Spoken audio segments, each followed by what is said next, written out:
As you can see, Andy Dunne is back in studio. Good morning to you, Andy. Good morning.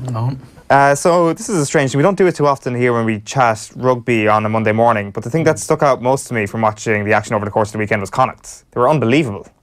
Yeah, they're playing. I mean, I actually saw Malachy Clerkin mention we shouldn't really even be talking about rugby in September, let alone a Monday morning.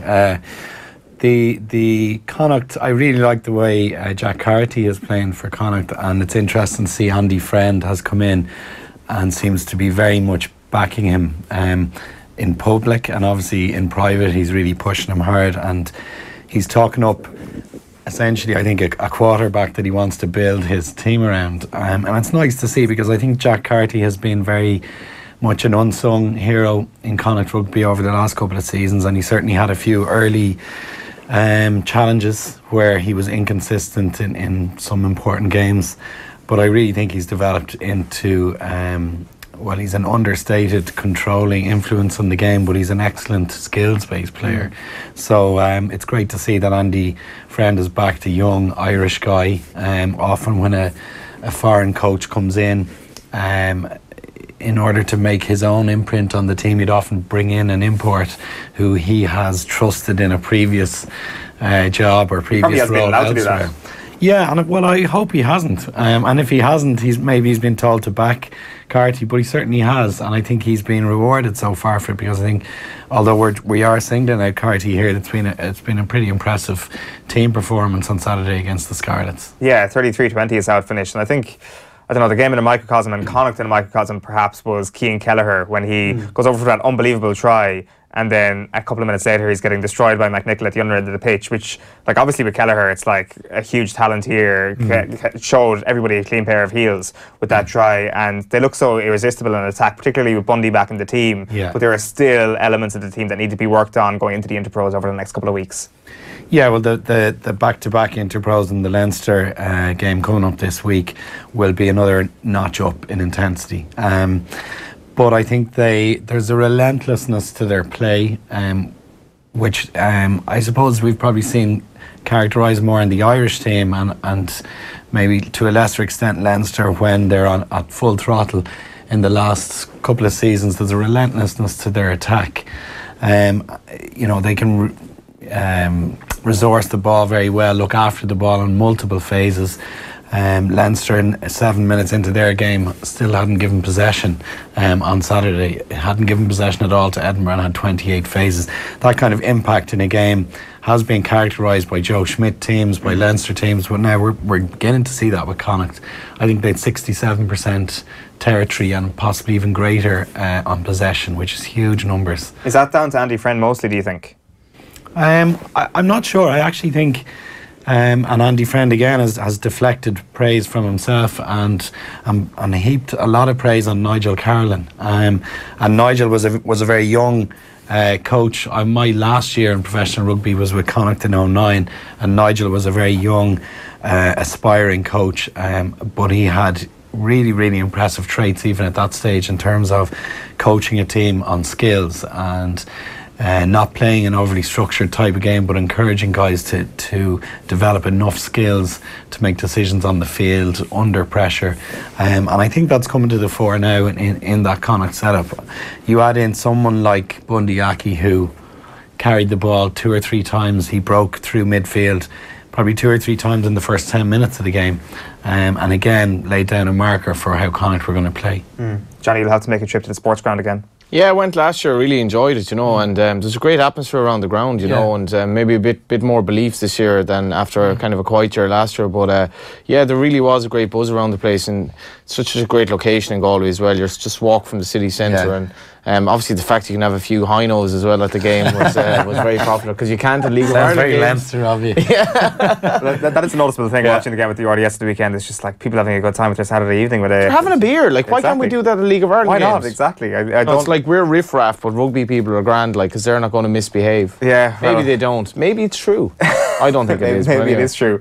Let's just touch on Leinster for a moment. But you kind of want to make the point about the referee in the Leinster game. He had, there was obviously a red card in the game, which was bang on the money, a correct decision. But you thought generally the game was refereed on an outstanding level. I thought he was outstanding, and Dan Jones hasn't been the most popular guy amongst players. He hasn't always got a great rap in the media either, but I thought he had an outstanding game, and we don't say that enough when a referee does. I mean, he the small details of his positioning very early on for a Luke McGrath knock on, which was very, very difficult to see, but he was positioned excellently, had the bravery to back his own judgment, not go upstairs, which kept the game flowing, and it was the right decision. About 10 minutes later, when Devon Toner extended the long arms, had the block down, and it was great to see him, lengthen the legs, and he opened up the legs, had a real stride in there, nearly scored, but from the resultant ruck, again, Dan Jones was pretty athletic. He slid across. I was just about to say, he was flying everywhere. Well, area. I mean, it was high octane refereeing.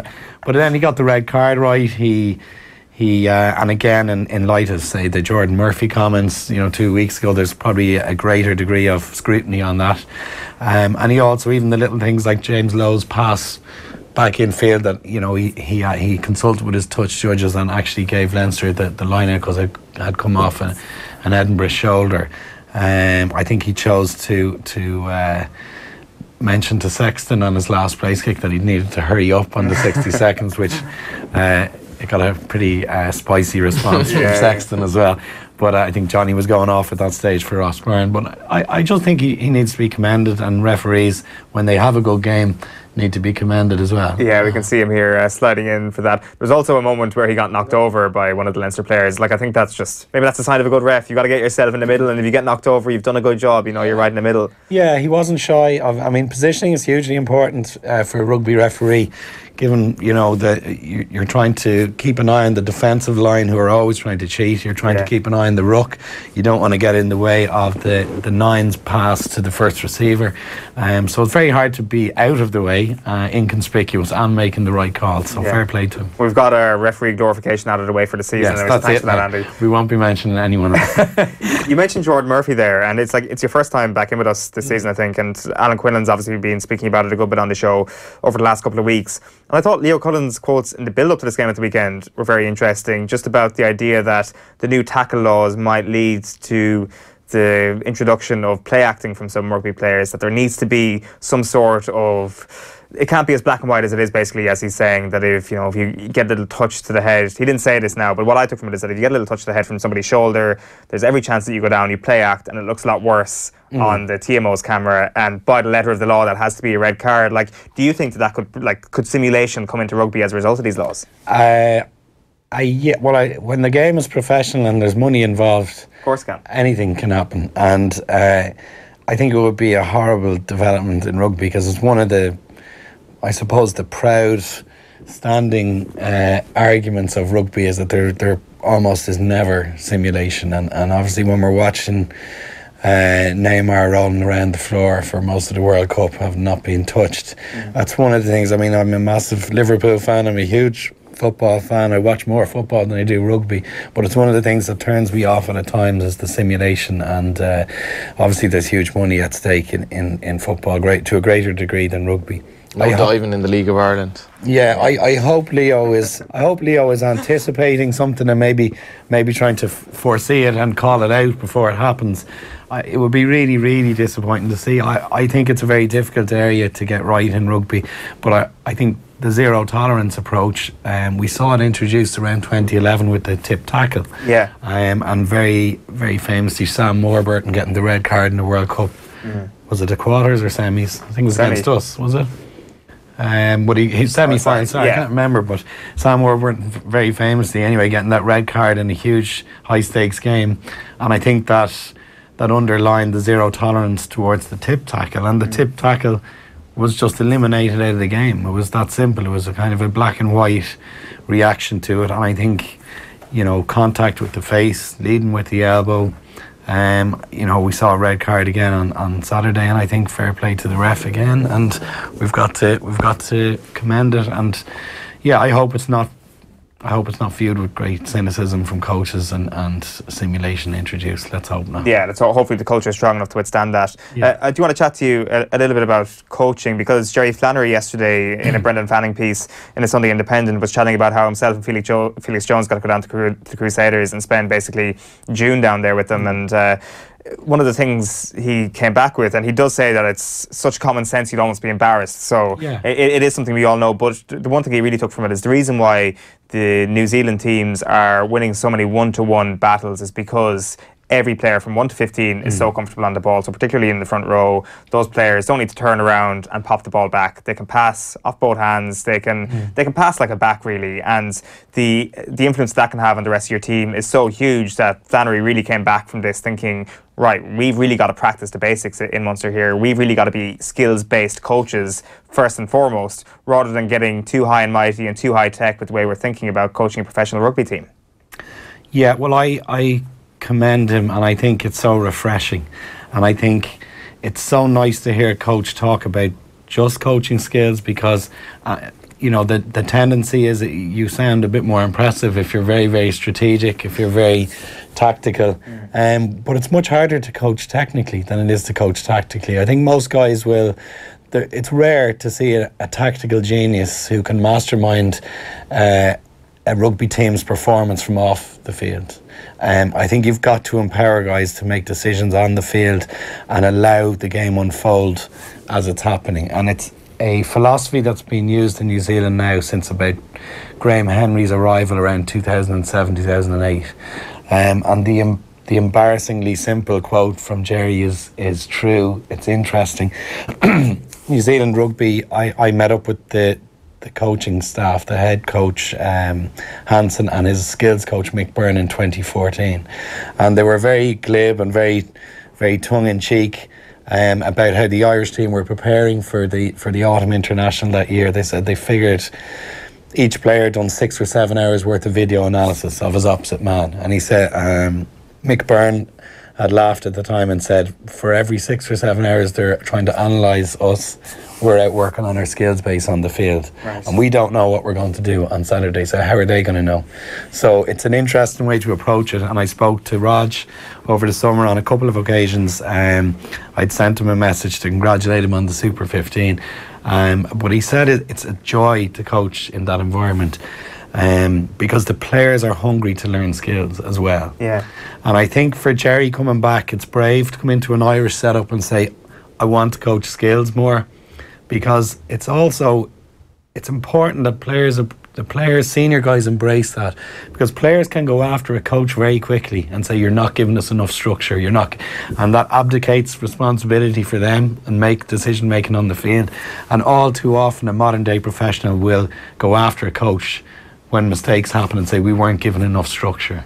And in reality, you got to make a call on the field yourself, have the bravery and hopefully have the skill level to execute. So I'd love to see Flannery's approach being backed by playing senior players in Munster. Yeah, it's interesting that you mentioned Rog there, actually, just in the context of what Flannery was saying yesterday, that he feels it's much braver for him to have gone into Munster so early in his career that ultimately you've got to make a lot of mistakes to get to your end destination. And he feels that the reason why so many wild geese going abroad is that they don't want to make the mistakes in the place they want to end up. So it suggests that Rog and Paulie want to end up at Munster, but to end up there, they've got to make their mistakes elsewhere, otherwise they're going to get a black mark against them in Munster. So, it's an interesting way of looking at it, and maybe it points to a lot of bravery from Flannery in his career path. Yeah, I found that very interesting. It's an insightful comment. He's very honest, Jerry. He's a good guy, and he's a great work ethic. He always had as a player, and he does as a coach. So does Felix Jones.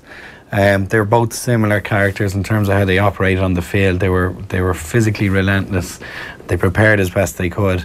But in terms of Jerry was very much part of a new group when they started under Axel around 2014. And could it have been a more difficult couple of years for a young coaching group than how things transpired? But if you learn at the coalface the way he's done, he's to be applauded for it, and he's still keen to go way off and learn in the best environments like Canterbury. So more power to him. All the other cute whores who go away and make mistakes out of the spotlight get away with it a bit much. But I suspect Jerry's going to learn a huge amount from just sticking at it and resilience. And I wish him the best with it now. Yeah, they might have to learn a thing or two from Friday night. Noel Cahill on YouTube has been in touch to say, do questions need to be asked of the Munster coaches, especially the head coach? Obviously, a humbling enough defeat for them on Friday. Well, yeah, you're going to get questions when you get a defeat like that, but there's got to be a little bit of bedding in for the likes of Carberry. I would love to see them have that bravery that Jerry Flannery is talking about to develop a game in the Munster setup that is skills based. They haven't really had an identity in terms of how they play since O'Connell and Rog left, and Rog was so central to how they played in terms of a territorial game. His punting out of hand was so strong, his place kicking. He really had an imprint on how the whole squad played, with a superb forward pack in front. Since he's left, they haven't had really as commanding a 10. Paul Warwick was probably the best since Rog, and he was a totally different player. And I think Munster need to embrace that whoever is going to come in is not Rog. Maybe the Munster way of old, which was probably a more focus game on the forward pack and a very dominant set of halfbacks. I think they need to embrace that that's possibly gone in terms of their personnel, and the likes of Joey, who isn't the most not the most tactically gifted player, but far more technically gifted than most. If they give him a bit of time, and the coaching staff have time to be, the players allow him to be brave and develop a skills-based game. His image a bit like. Yeah, and I think they need to build a game around a fulcrum like him. They've struggled at times with Keatley, although he's contributed hugely also. JJ Hanrahan has struggled as well, even though he came back from the UK and was great hopes.